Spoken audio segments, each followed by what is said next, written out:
Dogtown, Chapter 100, The Dog Who Could Read. We were halfway to the grocery store by the time I remembered green eggs and ham. We forgot the book. I'll go find it. Meet you outside the furniture store. I hurried back to search behind the dumpster, by the cars on the sidewalk. I finally found green eggs and ham in front of the fish market. I picked it up with my teeth and began hopping back to Metalhead and Mouse. By now, the market was closed, and two of the market guys were leaving. The guy with the ponytail, who had chased Mouse, and a tall guy who reeked of garlic. "There's that lame dog again," Garlic Breath said. That raised my hackles. It's true, I'm missing a leg, but there's so much more to me than that. He was a friend of the stupid mouse that made me run into the lady, Ponytail said. He was a friend of the mouse? Garlic Breath snickered. Yeah. What's he got in his mouth? Ponytail asked. Wait, it's a book. I think it's Green Eggs and Ham. Remember that one? Let's see. A dog who can read has a friend who's a mouse. What did you eat for lunch, man? Garlic Breath asked as he got in the car. Ponytail laughed and I wagged my tail, because I wasn't just a lame dog to them now. I was a dog who could read and had a mouse as a friend. A book and a friend. What could be better than that? Chapter 101, The Furniture Store. When I caught up with Metalhead and Mouse, they were tucked behind an arrangement of pots outside the furniture store. The lights were still on, but the store looked closed. We went around the back and found the door propped open. What luck! I stuck my nose through the doorway and inhaled the aroma of varnish, styrofoam, and burnt popcorn. It sounded like a television was on. A dance show of some kind. Pounding feet followed the dance beat cadence. I told Mouse and Metalhead to wait near some bushes. Then I hopped in to check out the situation.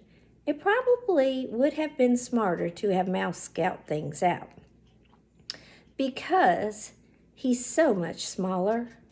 But he was still working on his shrimp scrap, and I hated to interrupt his dinner. The furniture store was even bigger than it had looked from the outside. I saw a room full of couches. Oh, how I love a good couch. In case you didn't know, the world is made up of two kinds of humans. Those that allow their dogs on the couch and those that don't. Professor Besser let me sleep on the couch. Of course she did. In the mattress section, I noticed an unused electrical outlet. It was perfect. Well, it would have been if there'd been something decent to eat in this store besides burnt popcorn. But it was getting late. I didn't think we should be picky. Chapter 102, Turn of the Luck. I scooted out to get Metalhead and Mouse. They've got couches, let's go.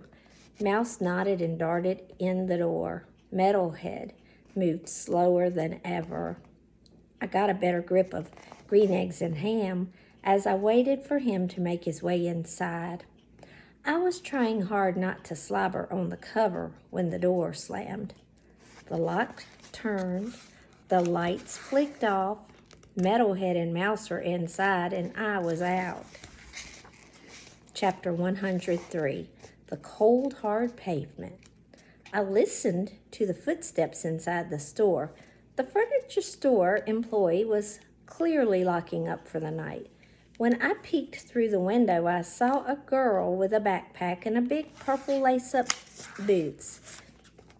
She'd already locked the back door, so she must be planning to leave from the front. I'd have to sneak in the door when she came out. Otherwise, I'd be spending the night on the cold, hard pavement. When Mouse and Metalhead curled up on the couches inside, I ran around to the front, lurking in the building's shadows. But there was a bright light shining by the door and nothing to hide behind. As I tried to figure out how to get closer without her seeing me, The girl slipped out and closed the door behind her, checking to make sure it was locked.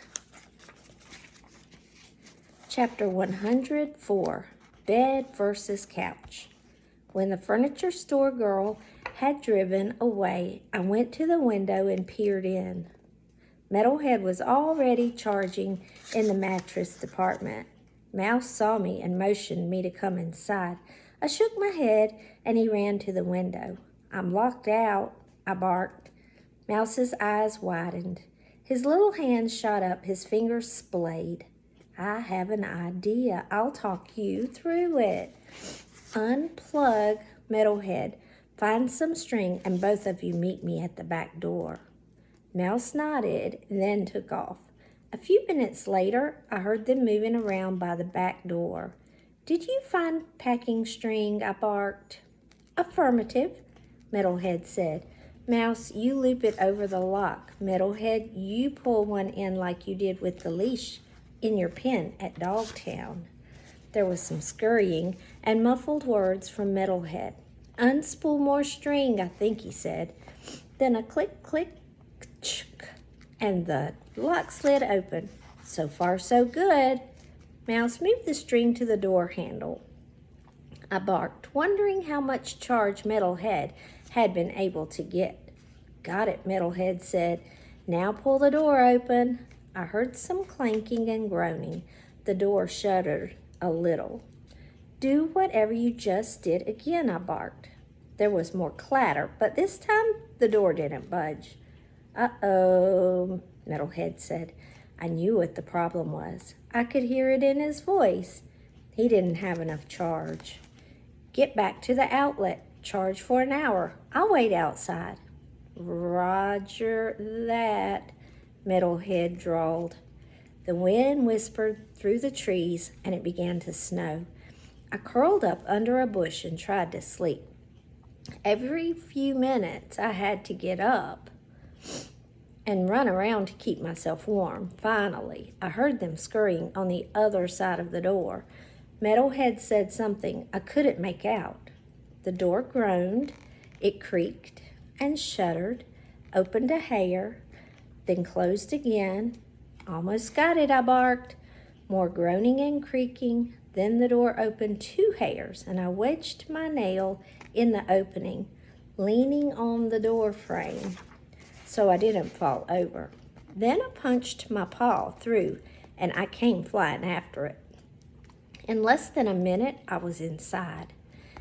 It was warm in the furniture store, and I was exhausted. All I could think about was, did I want to sleep on a bed or a couch? I dragged the book to the closet bed I could find. I dragged the book to the closest bed I could find, which happened to be in the window display. I didn't care if anyone saw me. I didn't care about anything. I just wanted to find a comfy spot.